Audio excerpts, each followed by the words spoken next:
Hello dear, welcome back to my channel. दोस्तों, निसंदेह है आज history of English literature TGT, PGT या नेट जेआरएफ असिस्टेंट प्रोफेसर के एग्जाम्स में इवन नाउ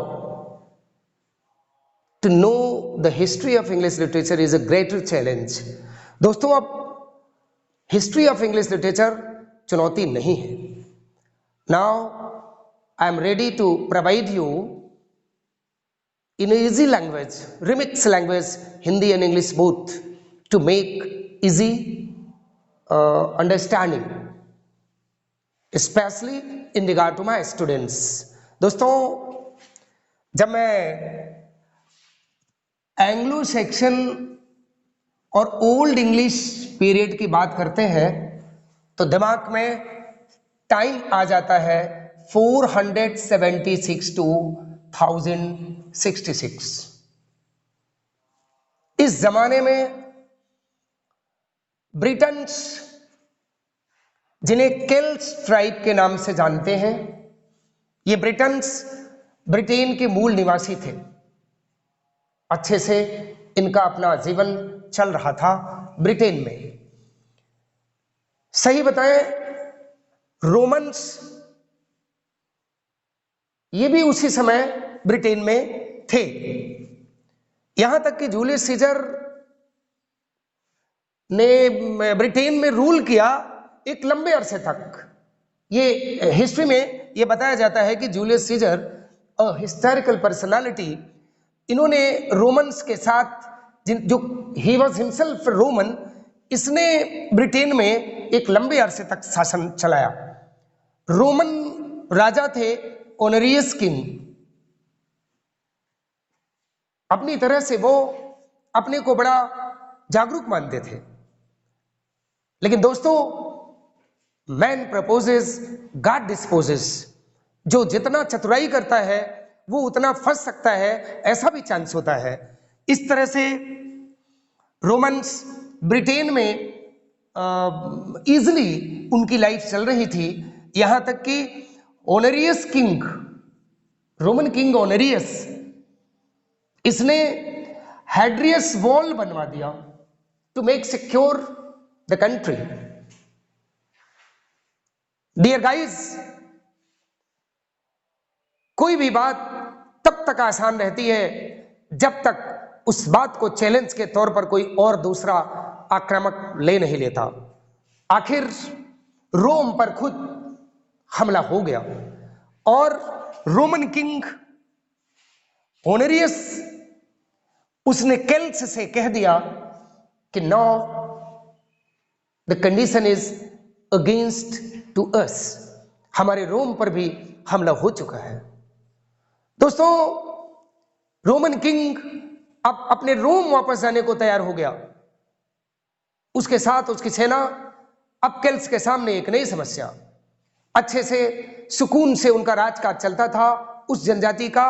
उनको ये एहसास हुआ कि पिक्ट्स ट्राइब, जो बेहद खतरनाक लड़ाकू और हमलावर हुआ करते थे, पिक्ट्स ट्राइब का जो एक मजबूत ट्राइब माने जाते हैं, ये सही बताएं कि इन्होंने हमला करने का प्लान बना लिया कि ब्रिटेन पर हम लोग अटैक करके वहां तक अपना साम्राज्य का विस्तार करेंगे। जैसे ही ये बात पता चलती है केल्ट्स को,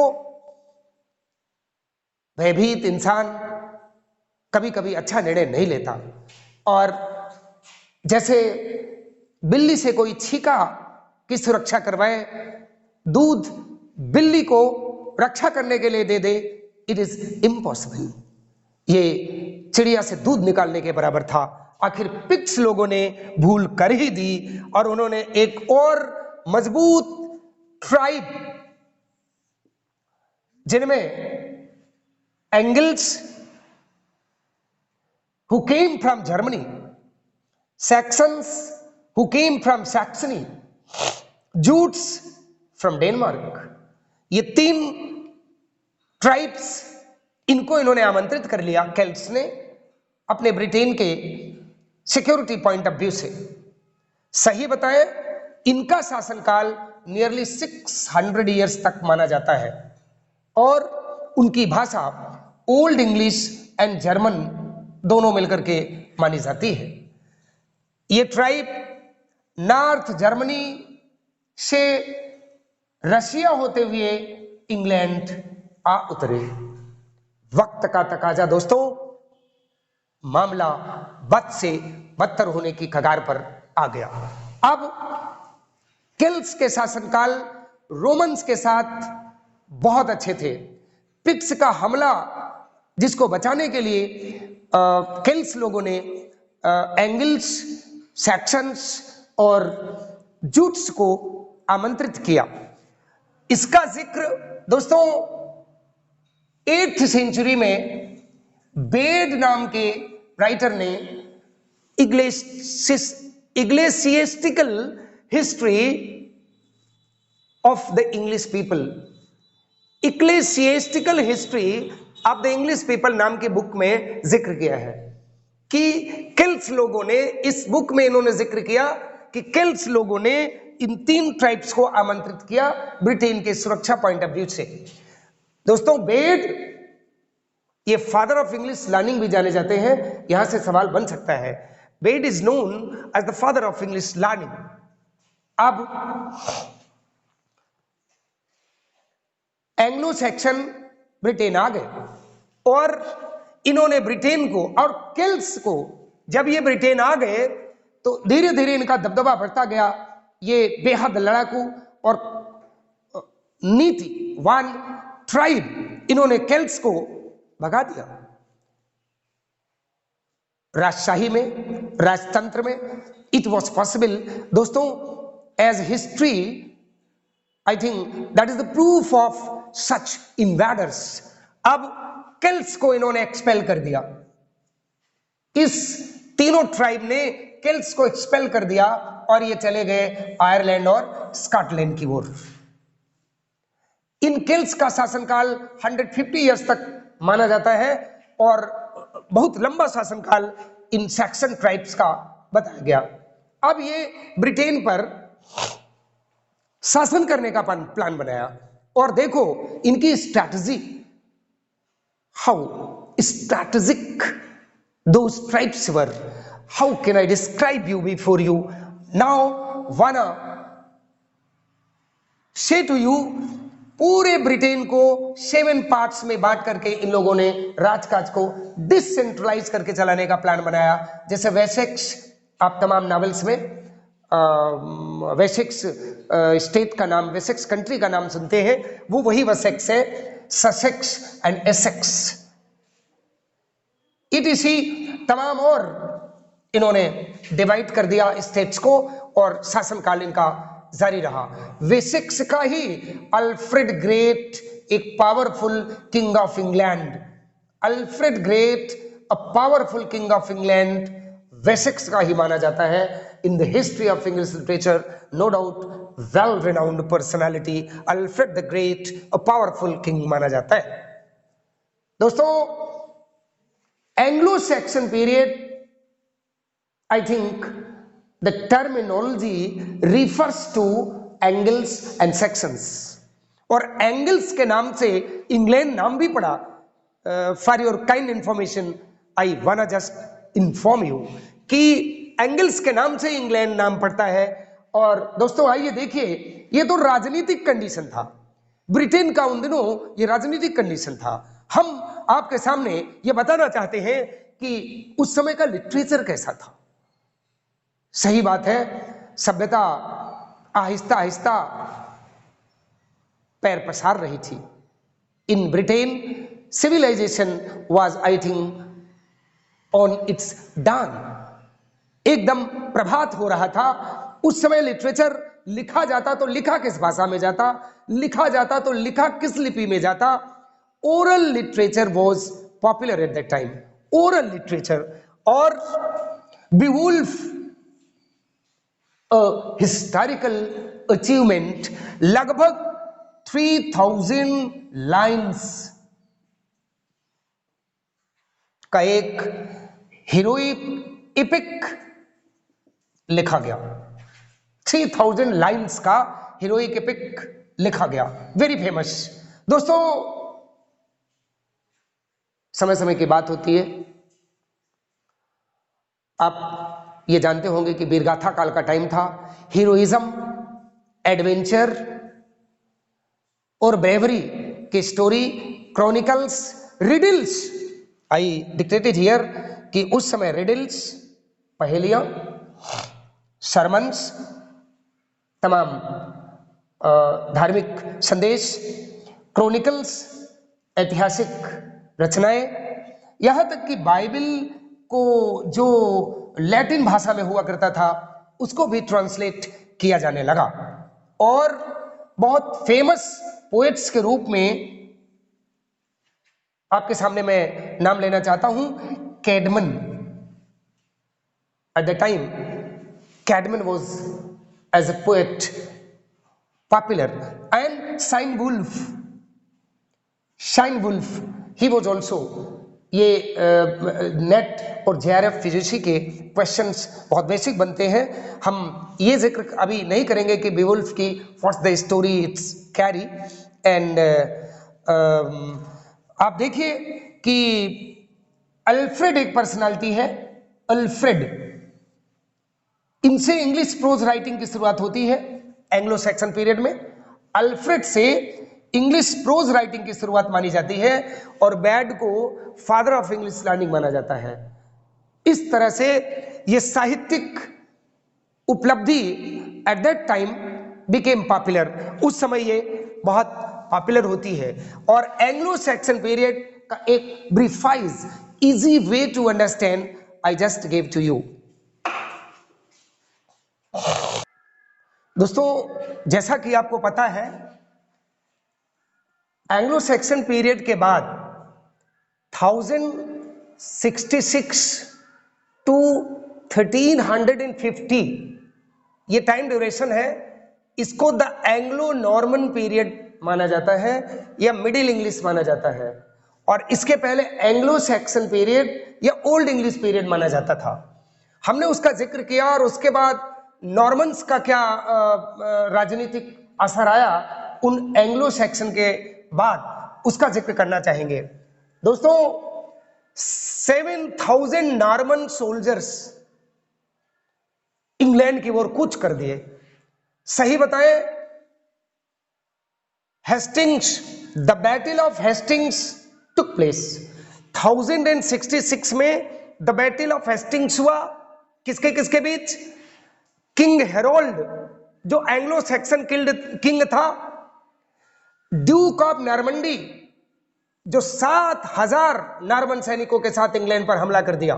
दोस्तों, द ड्यूक ऑफ नॉर्मंडी, जिसे द कॉन्करर, और जिसके नाम पर नॉर्मन कॉन्क्वेस्ट भी जाना गया, कॉन्क्वेस्ट विजय, कॉन्करर विजेता, ये ड्यूक ऑफ नॉर्मंडी की सेना, सही बताएं, किंग ऑफ विलियम के अगुवाई में कॉन्करर होती है, विजेता होती है द बैटल ऑफ हेस्टिंग्स के युद्ध में।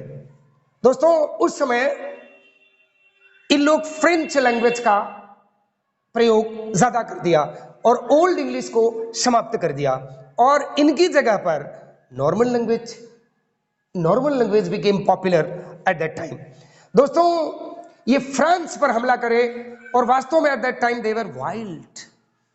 लेकिन जब ये फ्रांस पर हमला करने के बाद ये बड़ा ब्रिलियंट होकर उभरे नॉर्मन्स, और अंग्रेजी साहित्य के इतिहास में जो इन्होंने छाप छोड़ी, that is even entitled to be written in golden words. सचमुच अंग्रेजी साहित्य यहीं से अंगड़ाई लेने लगता है। और दोस्तों, मैं आपसे ये ताल ठोक के कहना चाहता हूं कि नॉर्मन लैंग्वेज में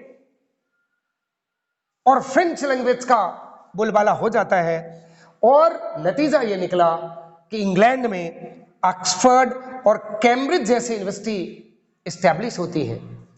अब समाज बदल रहा था, इंटेलेक्चुअल्स की संख्या बढ़ रही थी, उन्हें लिटरेचर चाहिए था, जैसा कि सही कहा जाता है, a man can not live only by bread.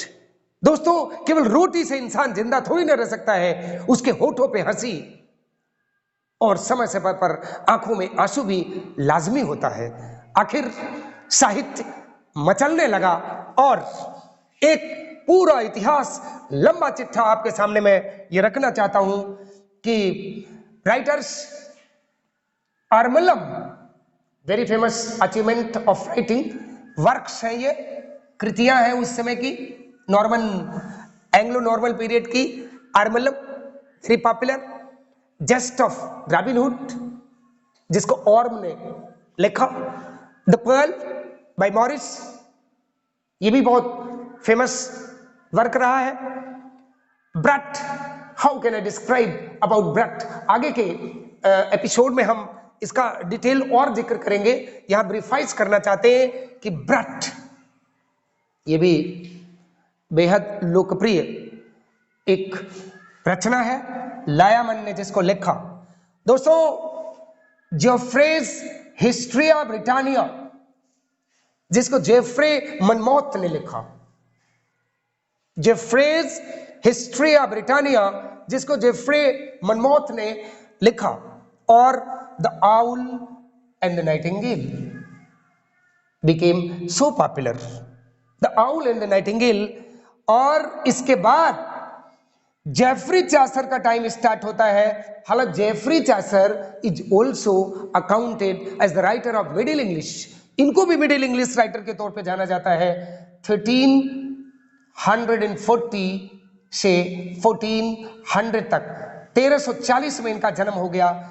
और सही बताएं दोस्तों कि अंग्रेजी अब अपने पराकाष्ठा की ओर, भाषा का प्रभाव बढ़ने लगा और English language is just about to be a popular language, और एक आम लोगों की भाषा होने के लिए अब तैयार होने के कगार पर अंग्रेजी खड़ी होने लगी। इस तरह से ये एंग्लो नॉर्मन पीरियड, जिसको मिडिल इंग्लिश पीरियड के तौर पे जाना जा सकता है, इन वर्क्स के साथ आखिर यह पीरियड एक आकार देने लगा साहित्यिक अभिरुचि की ओर समाज के लिए।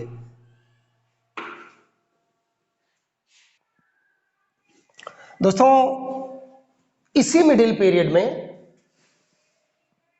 जिसे हम एंग्लो नॉर्मन पीरियड भी मानते हैं, आपके 1340 से 1400 जिनका टाइम ड्यूरेशन है, जेफरी चासर जैसा महान राइटर जन्म लेता है और अंग्रेजी जगत की ऐसी शख्सियत जिसने पूरे इंग्लिश लिटरेचर की तस्वीर बदल दिया। कौन जानता है कि यह शिशु, यह बच्चा इंग्लिश लिटरेचर को एक नया डायमेंशन देने को अब तैयार है। दोस्तों, जेफरी चासर को the father of English literature, ये क्वेश्चन कई दफे रिपीट हुआ है। मैथ्यू अर्नोल्ड ने इनको कहा था। ये मैथ्यू अर्नोल्ड ने अपने विचार में जब ये देखा कि वास्तव में इंग्लिश लैंग्वेज कितने परेशानी के बाद, ओल्ड इंग्लिश, लैटिन, फ्रेंच, हिचकोले खाती हुई भाषा, आखिर जिस बंदे ने इसे एक आयाम दिया वह शख्स है जेफरी चासर, जिन्हें क्यों ना हम the father of English literature कहें। तो इस तरह से मैथ्यू अर्नोल्ड ने इन्हें फादर ऑफ इंग्लिश लिटरेचर के तौर पर नवाजा। आइए दोस्तों, फादर ऑफ पोइट्री भी जॉन ड्राइडन ने इनको रिमार्क किया था। बहुत बार ये क्वेश्चन अच्छे प्रतियोगिता परीक्षाओं में, चाहे वो यूजीसी की हो या टीजीटी पीजीटी की हो, कई दफे ये क्वेश्चन आ चुका है कि ड्राइडन ने कहा या किसने कहा father of poetry Geoffrey Chaucer को। डियर, ये मॉर्निंग स्टार ऑफ रेनेसां के तौर पे भी जाने जाते हैं। रेनेसां, रीबर्थ, ये फ्रेंच वर्ड है रेनेसां, जिसको हम रीबर्थ या रिवाइवल भी कहते हैं। In this way morning star of renaissance came in the horizon of English literature. अंग्रेजी क्षितिज में यह नक्षत्र टिमटिमाने लगा जेफरी चासर के नाम पर, इसलिए इन्हें मॉर्निंग स्टार ऑफ रेनेसां के तौर पे भी जानते हैं। दोस्तों, 2-3 घटनाएं बड़ी फेमस हुई एंग्लो नॉर्मन पीरियड में। एक तो 100 ईयर वार। मैं आपसे बताना चाहूंगा कि king Edward III was the king of England at that time, और किंग एडवर्ड III के जेफरी चासर जी बहुत चहेते बंदा हो गए। He was very brave. Geoffrey Chaucer बहादुर भी बहुत थे, और कई दफे तो एडवर्ड III ने इनको डिप्लोमेटिक मिशन, तमाम कूटनीतिक यात्रा पर इनको भेजा। और सही बताएं, यात्रा और ट्रेवल के बहुत शौकीन थे जेफरी चासर। बहुत यात्राएं इन्होंने किया, और इनकी किताबों में भी इसकी झलक मिलती है। Really reflection comes in his achievements, we can see that. आइए मैं आपको बताऊं एक घटना 100 ईयर वार की, जो इंग्लैंड और फ्रांस के बीच लड़ा गया। पता नहीं कौन सी दुश्मनी थी फ्रांस और इंग्लैंड की। इंग्लैंड में एडवर्ड III का शासन था, और फ्रांस में चार्ल्स का। वास्तव में फ्रेंच लोगों ने अटैक किया था इंग्लैंड में। सत्ता की लोलुपता किसको नहीं सताती, वह आज भी इनके बीच राइवलरी बनी रह जाती है, और दोनों के बीच नियरली 100 ईयर्स, जिसको 100 ईयर वार का नाम दिया गया, वह लड़ा गया दोनों के बीच। आखिर इंग्लैंड जीत जाता है। और इटालियन कल्चर, रेनेसां कल्चर का उस समय बहुत व्यापकता थी, इटालियन कल्चर की और रेनेसां कल्चर की। और जो युद्ध लड़ा गया 100 ईयर वॉर, जिसमें जेफरी चासर खुद, मैं आपको घटना बताना चाहता हूं, how brave Geoffrey Chaucer was, कि किंग के लिए उसके आदेश पर इन्होंने एक युद्ध लड़ा 1399 में, 1399 में, 1399 में इन्होंने युद्ध भी लड़ा। मैं जिक्र करना चाहता हूं कि इटालियन शख्सियत जो इन्हें बहुत प्रिय थे, जिनमें बकाशियो, पेट्रार्क, जिनके नाम पर पेट्रार्क सानेट भी हुई है, और दांते, ये 3 इटालियन शख्सियत का इनके ऊपर बहुत असर रहा है। दांते का divine comedy, you know better, आप जानते हैं कि ये इनका जो रचना है वो गोल्डन वर्ड में आज भी चमक रहा है। इस तरह से जेफरी चासर कैसे कैसे क्या क्या अपना इन्होंने राजनीतिक भागीदारी, डिप्लोमेटिक हिस्सेदारी और साहित्यिक अभिरुचि, आखिर प्रतिभा दब के नहीं रह सकती। Talent can never be crushed. प्रतिभा को कभी कुचला नहीं जा सकता। वह बरगद के वृक्ष की तरह साहित्य के जगत में यूं आकर के खड़े हो गए। और इनके युग को, अच्छा मैं आपसे ये बताना चाहता हूं कि इनका एक बहुत बड़ा काम है first heroic couplet. First heroic couplet इन्होंने ही यूज किया था। किस बुक में? The legend of a good women. The legend of a good women में इन्होंने फर्स्ट हीरोइक कपलेट का प्रयोग किया है। इसलिए अगर ये क्वेश्चन पूछा जाए कि who used first heroic couplet, तो आप ताल ठोक के कह देंगे कि जेफरी चासर ने लिखा। डियर, इनके वर्क्स को, इनकी रचनाओं को, रचना धर्मिता को 3 पीरियड में बांट के हम जानते हैं और उसका अध्ययन करना चाहते हैं। फर्स्ट पीरियड कम्स जब इनके ऊपर फ्रेंच राइटर का बड़ा प्रभाव था। इनके ऊपर किसका प्रभाव था? फ्रेंच राइटर का। फ्रेंच राइटर के प्रभाव का नतीजा है जिनसे ये प्रेरित होकर के क्या लिखे? रोमन डी ला रोज, एक किताब इनकी है Roman de la Rose. First period of his works.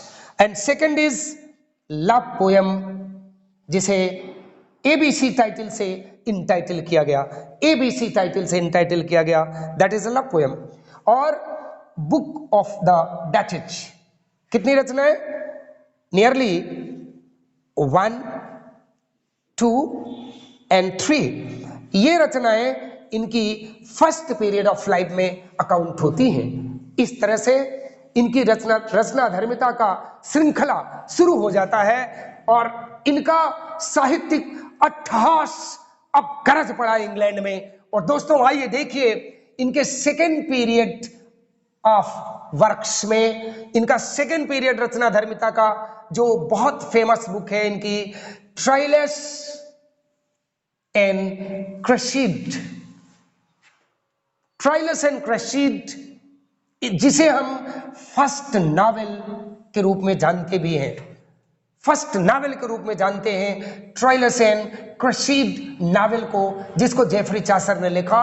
और इस नावल के लिखने में इनके ऊपर इटालियन राइटर का बहुत असर पड़ा।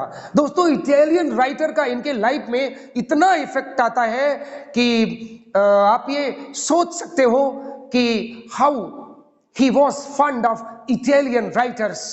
एस और नो, रियली एस कह करके आप ललकारेंगे। और आइए इनके रचना धर्मिका का थर्ड पीरियड आपसे मुलाकात कराते हैं। थर्ड पीरियड में इनका देदीप्यमान वर्क आता है, जो इंग्लिश लैंग्वेज में और इंग्लिश सोसाइटी और इंग्लिश भाषा से प्रभावित होकर के लिखा गया इनका ड्रीम वर्क, जिसको हम कैंटरबरी टेल्स के नाम से जानते हैं। कैंटरबरी टेल्स, जिसमें इन्होंने 24 शॉर्ट स्टोरी का कलेक्शन, 24 शॉर्ट स्टोरी का कलेक्शन एंड 29 कैरेक्टर्स का जिक्र किया, 29 कैरेक्टर्स का जिक्र किया, और जिसे हम पोर्ट्रेट गैलरी भी कहते हैं। इनकी कैंटरबरी टेल्स को पोर्ट्रेट गैलरी भी कहते हैं। प्रोलॉग टू कैंटरबरी टेल्स के नाम से जाना गया। Prologue to Canterbury Tales, really this is the golden work of Geoffrey Chaucer in the history of English literature, जिसने इनको एक पहचान दिया इंग्लिश की दुनिया में जेफरी चॉसर को, दैट इज हियर गिवन। और मैं आपसे यहीं पर जिक्र करना चाहूंगा, जिसे I never want to forget, कि इनके कंटेम्परेरी, मैं आपको बताऊंगा समकालीन, कंटेम्परेरी, इस पे कई क्वेश्चन आते हैं जेफरी चॉसर पर। हिस्ट्री ऑफ इंग्लिश लिटरेचर यहाँ से वास्तव में बहुत विराट रूप से आगे बढ़ने के लिए अब तैयार हो चुकी है। लॉन्गलैंड इनके समकालीन है, और वाइक्लिफ डियर, वाइक्लिफ को मॉर्निंग स्टार ऑफ रिफॉर्मेशन के तौर पे भी जाना जाता है। मॉर्निंग स्टार ऑफ रिफॉर्मेशन, वास्तव में इन्होंने राजनीतिक रिफॉर्मेशन और साहित्यिक रिफॉर्मेशन में अपना बड़ा योगदान दिया। इस बंदे ने बाइबल से गॉस्पेल और न्यू टेस्टामेंट को इंग्लिश में लिख के दिखाया, बाइबल को ट्रांसलेट किया, इसके गॉस्पेल और न्यू टेस्टामेंट को इंग्लिश में लिख के दिखा दिया। इस तरह से जेफरी चॉसर के कंटेम्परेरी लॉन्गलैंड और वाइक्लिफ, इनका भी नाम आखिर इनके साथ जाना जाए तो ये कोई बहुत बड़ी बात नहीं होती है। Thank you.